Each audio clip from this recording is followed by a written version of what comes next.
자, H로 시작하는 멋진 단어 네 번째는 좀 길어 보입니다. hospitality.y로 끝났어요. 자, hos까지 보시면 하스입니다. 호스 아니고요. 미국 사람들은 o가 주로 아 발음에 가깝게 돼요. 그래서 하스 그 다음에 p가 되겠고요. tal은요 텔입니다. 텔. li는 리라고 읽으시면 되겠고 ty는 t로 끝내시면 됩니다. 그러면 이 단어는 복잡하게 보이지만 이렇게 있습니다. hospitality.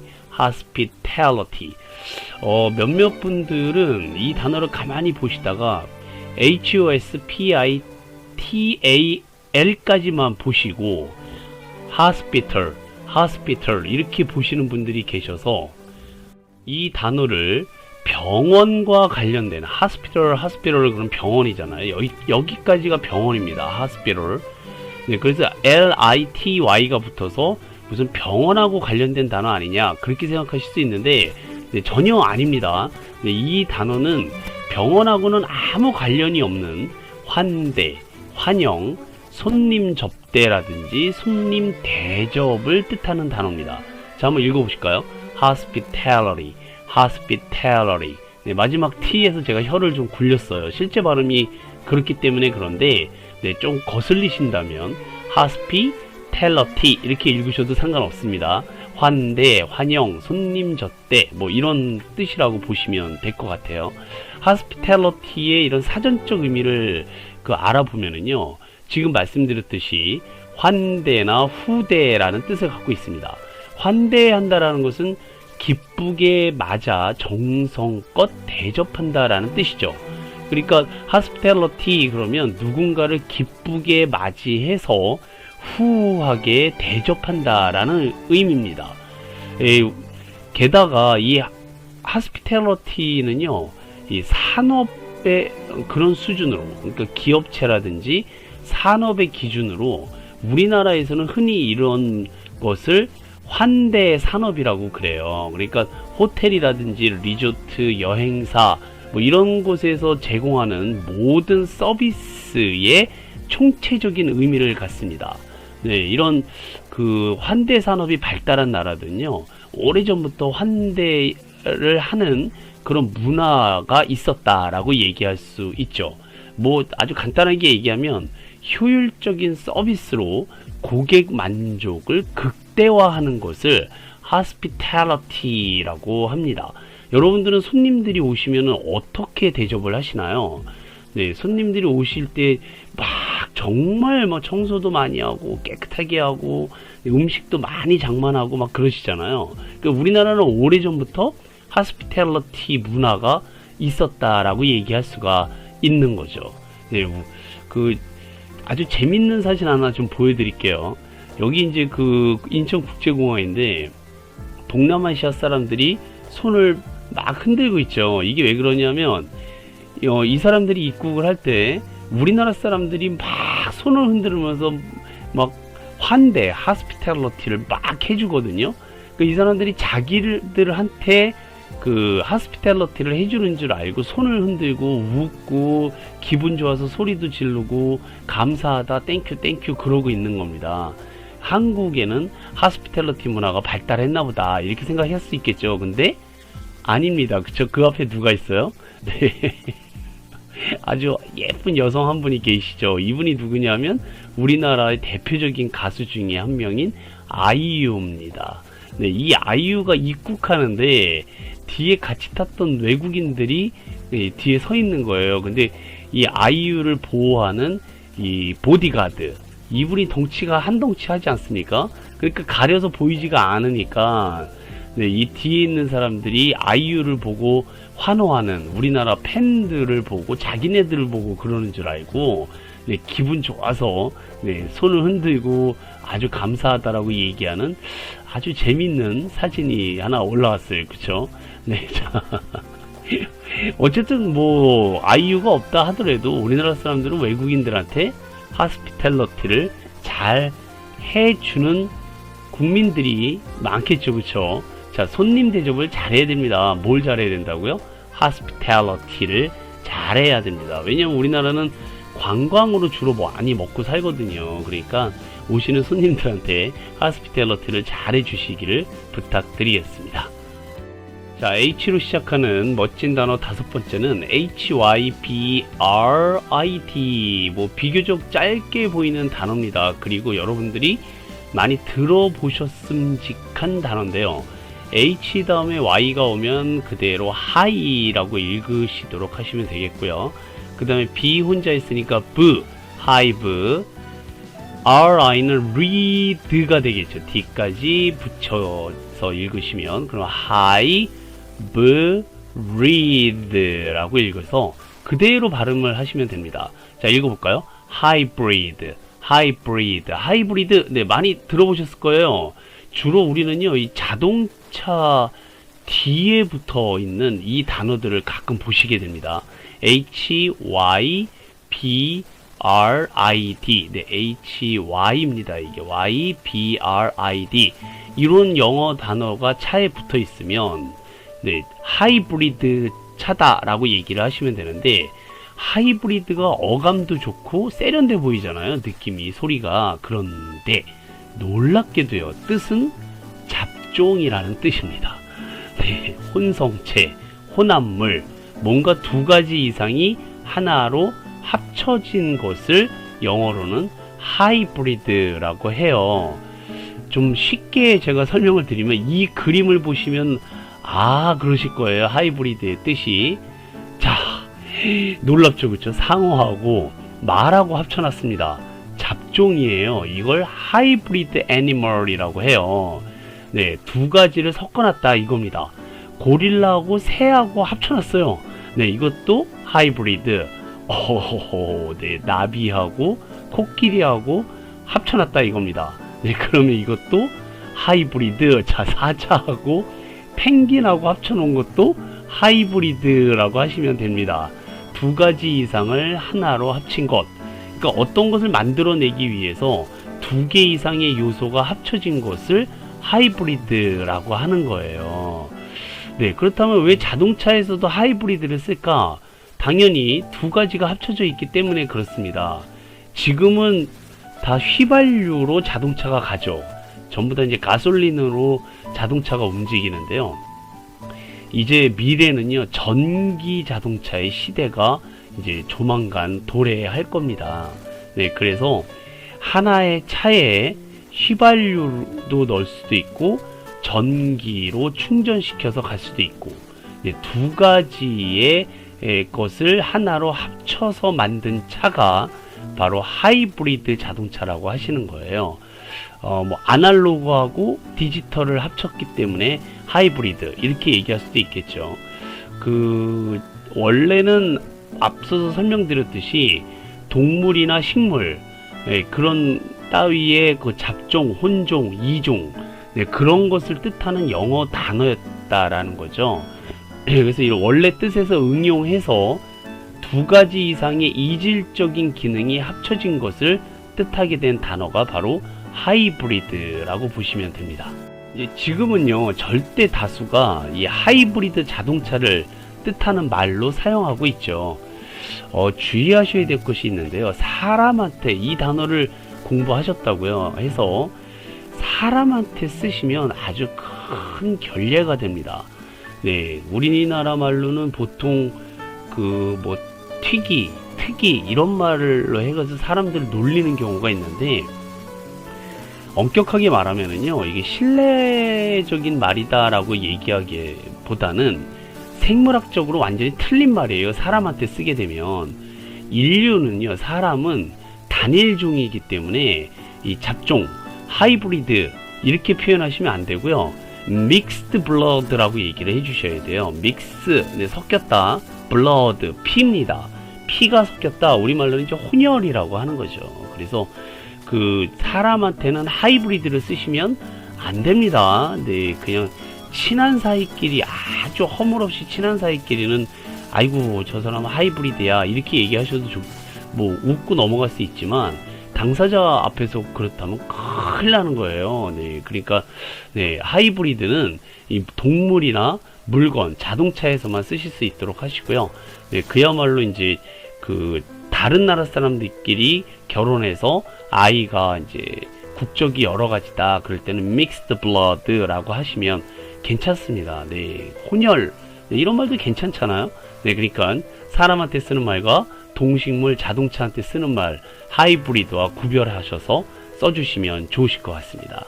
네, 여러분들 댁에도 아마 자동차 사시면 하이브리드로 사시는 분도 있을 거예요. 왜냐하면 전기로 쓰기에는 아직도 전기 충전소가 많지도 않고요. 예, 차값이 너무 비싸기도 하고, 네, 그러니까 아직은 우리나라나 전 세계는 아직은 전기 자동차는 좀 이르죠. 휘발유가 대세이기 때문에 두 가지를 합쳐서 일단은 사람들이 이제 만들어야 되고 국가적으로 앞으로도 생각해 봤을 때 하이브리드가 이제 좀 낫다라고들 생각하셔서 이제 많이 사시는데, 네. 어쨌든 하이브리드라는 영어 단어만 잘 기억해 두시면 좋으실 것 같습니다. 네, 5번째 단어였습니다. 자, H로 시작하는 6번째 단어는 handmate로 끝났습니다.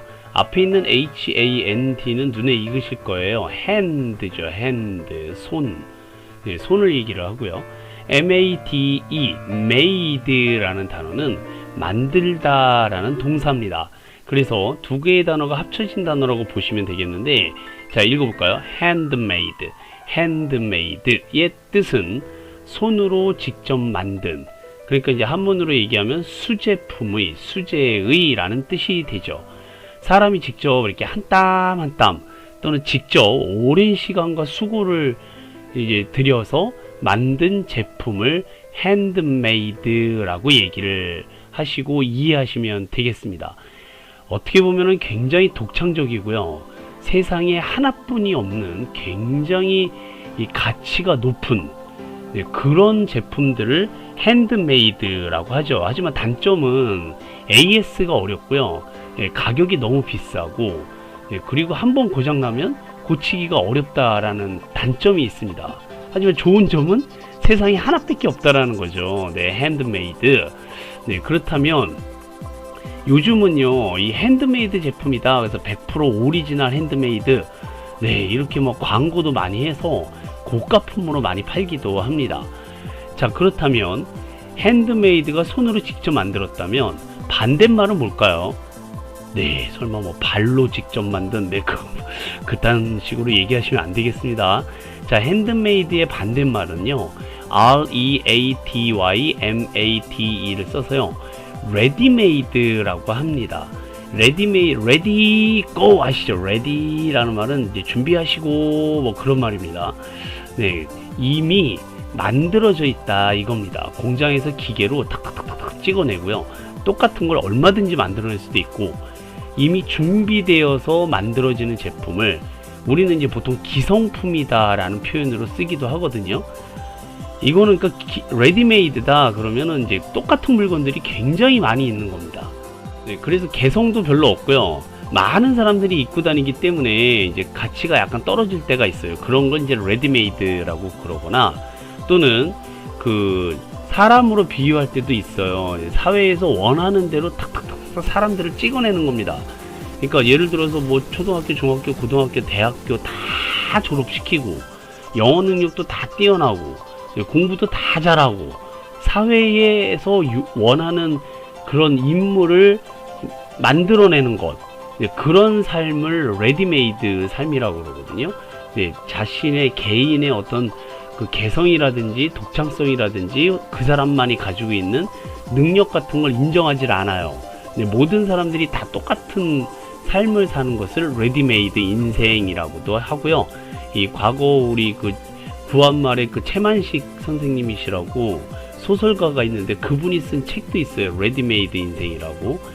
네, 근데 옛날에는 다 그렇게 살았어야 됐었던 것 같아요. 무조건 어른들이 하는 말에 복종해야 되고, 그런데 지금은 아닙니다. 그쵸? 핸드메이드 인생이라고 그래요. 더 쉽게 말씀을 드리면, 요즘 이렇게 오토바이로 배달해주는 음식들 있잖아요. 네, 이런 것들을 레디메이드 그 음식이라고도 하고요. 엄마가 직접 손으로 만들어준 음식, 네, 핸드메이드입니다. 네, 그러니까 한번 실생활에서 한번 가족분들한테 사용해 보세요. 야, 그 레드메이드 음식을 왜 그렇게 좋아하냐? 건강에도 안 좋다. 핸드메이드 이 얼마나 훌륭하느냐? 이렇게 또 얘기를 하시면 네, 좋은 예가 될 것 같습니다.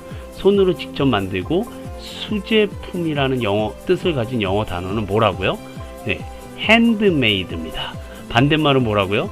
레디메이드였습니다. 핸드메이드 꼭 기억해 두셔야 될 중요한 단어겠죠. 그쵸? 자, 6번째 단어 잘 기억해 두시고요. 자, 7번째 단어로 넘어왔습니다. 7번째 단어 굉장히 길어 보이고요. 또 읽기도 꽤나 까다로운 단어인데요. H-E-D-G-E-H-O-G로 끝났습니다. H-E까지만 보시면 해고요. 해. 그 다음에 이제 D하고 G가 붙어 있는 사운드는 그냥 G라고 있습니다. 조금 G하고 부드럽게 읽으시는 게 아니라 G라는 쌍지읒 발음하고 비슷해요. 근데 그 중간 발음이거든요. 그래서 했지, 했지. 네, 그렇게 있습니다. 근데 우리나라 발음에는 DG, 디귿과 그 지읒을 합쳐놓은 말이 없기 때문에 그냥 쌍지읒처럼 읽으시면 되겠습니다. 했지, 했지. 그 다음에 G로 끝났으면 네, 여기서 이제 끊으셔야 돼요. 왜냐하면 이게 두 단어가 합쳐진 거거든요. 했지라는 단어와 호우그라는 단어가 합쳐진 말입니다. 예, 했지, 호우그라고 읽는데요. 마지막에 있는 HOG, 호우그는 돼지과의 동물을 얘기를 해요. 돼지하고 비슷하게 생겼다 이거죠. 자, 한번 읽어볼까요? 해치 호우그, 해치 호우그, 해치 호우그, 해치 호우그. 네, 잘 알고 계시는 고슴도치를 해치 호우그라고 해요. 언뜻 보면은 이제 그 털이 많거나 또는 가시가 돋친 돼지처럼 보이기도 하거든요. 네, 그래서 이런 말을 붙였는지도 모르겠습니다. 자, 해치호우그 쓰기도 어렵고 기억하기도 어려운 단어인데 꼭 알고 계셔야 되겠죠. 그쵸? 동물들 중에 고슴도치는 우리도 굉장히 유명하기 때문에 영어로도 알고 계셔야 될 것 같습니다. 네, 그 유명한 말이 하나 있어요. 고슴도치도 지 새끼는 뭐뭐하다고 한다. 네, 그게 뭘까요? 이게 퀴즈로도 많이 나오는데 고슴도치도 지 새끼는 네, 함함하다고 한다. 네, 기억해 두세요. 까먹으신 분들도 계실 거예요. 함함하다라는 말은요, 털이 보드랍고 이제 반지르르 하다는 뜻인데 시간이 지나면서 예쁘다라는 의미로 쓰인 경우죠.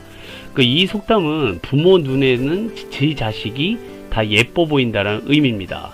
네, 그쵸? 자, 근데 그 털이 바늘처럼 꼬꼬얗하잖아요, 고슴도치가.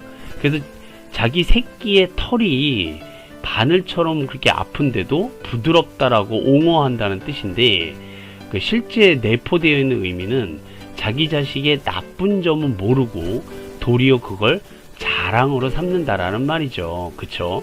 네, 우리는 보통 이제 애기들이 굉장히 못생겼는데 너무 이쁘다 그러면 이제 그때 쓰는 속담이, 야, 고슴도치도 지 새끼는 함함하다고 하더라, 이렇게 얘기를 하죠. 그쵸? 제가 아는 선생님 아기가 그 선생님을 닮아서 굉장히 못생긴 면만 닮은 애가 하나 있었어요. 그랬더니 사진을 보여주면서 막 자랑을 하는 거예요. 그래도 이쁘지 않느냐 막 이렇게 자랑을 하길래 제가, 그래, 고슴도치도 지 새끼는 함함하다고 하더라고요. 이제 그렇게 얘기를 했더니 막, 네, 저를 막 째려보고 아직도, 네, 그런 건 있습니다만. 자, 이 속담이 진짜 맞을까요? 고슴도치도 자기 새끼도 예쁘다. 근데 아닙니다. 엄마 고슴도치는요, 해치호우그는, 엄마 해치호우그는 새끼 해치호우그를 굉장히 예뻐하긴 해요. 근데 아빠는 안 그렇습니다. 아빠는요, 교미를 한 다음에 자기 새끼는 거들떠 보지도 않아요. 새끼가 만약에 아빠한테 가까이 가잖아요? 그럼 물어 죽이기까지 합니다. 네.